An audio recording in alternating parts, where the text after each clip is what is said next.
বালা চাউয়ের নাম আমি অনেক শুনেছি, অনেকের মুখেই শুনেছি বালা চাউ এমনি খেতেও মজা, প্লাস ভর্তা করে গরম ভাতের সাথে খেতে অসম্ভব পরিমাণ মজা। অনেক ব্লগারদের ভিডিওতেও আমি দেখেছি গরম গরম ভাতের সাথে তারা বালা চাউ ভর্তা খাচ্ছে, দেখে সত্যিই খুব লোভনীয় লেগেছে আমার কাছে। আমি কখনো বালা চাউ টেস্ট করিনি। কিছুদিন আগে আমি কক্সবাজার ঘুরতে গিয়েছিলাম, সেখানে একটা চকলেট আচারের দোকানে বালাচাও দেখতে পাই। সেখানে বিভিন্ন ধরনের বালাচাও ছিল, মিক্সড বালাচাও, চিংড়ি মাছের বালাচাও। আমি চিংড়ি মাছের বালাচাওটা কিনে নিয়ে এসেছি।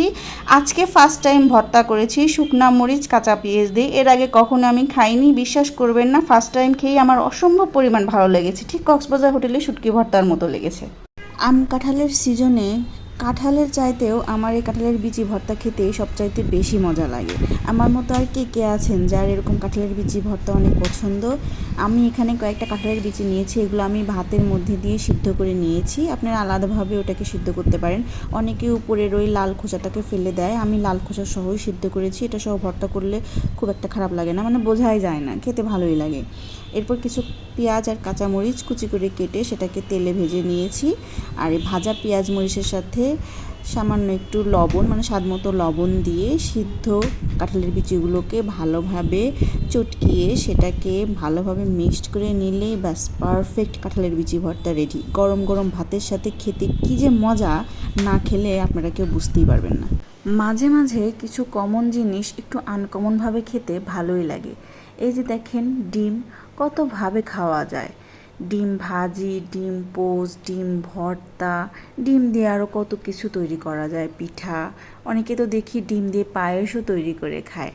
যাই হোক, আজকে আমার খুবই ডিম ভর্তা খেতে ইচ্ছে করছিল। একটু কাঁচা পেঁয়াজ, কাঁচা মরিচ আর সরিষার তেল দিয়ে সুন্দর করে ডিম ভর্তা করে গরম গরম ভাতের সাথে খেতে কী যে মজা লাগে, যারা খেয়েছেন তারাই জানেন।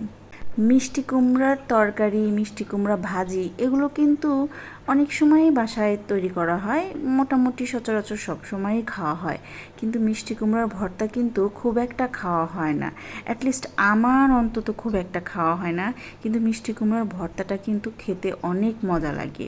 গরম গরম ভাতের সাথে মিষ্টি কুমড়া ভর্তা দিয়ে খেতে খুবই ভালো লাগে। আজকে আমি 2 পিস মিষ্টি কুমড়া ভাতের মধ্যে দিয়েই সিদ্ধ করেছি, এক্সট্রা আলাদাভাবে সিদ্ধ করিনি, কারণ মিষ্টি কুমড়া পানিতে সিদ্ধ করলে এমনিতেই ওখান থেকে নরম জিনিস আরও বেশি পানি পানি হয়ে যায়, এই জন্য আমি ভাতের মধ্যেই দিয়েছিলাম। অনেক সুন্দর সিদ্ধ হয়েছে। এরপর একটু পেঁয়াজ, কাঁচামরিচ, রসুন একটু তেলে ভেজে নিয়ে ভাজা পেঁয়াজ মরিচের সাথে একটু লবণ দিয়ে আমি এটাকে ভর্তা করে নিয়েছি। আমি এক্সট্রা করে কোনো সরিষার তেল দিইনি, ভাজা তেল দিয়েই ভর্তা করেছি। অসম্ভব পরিমাণ মজা।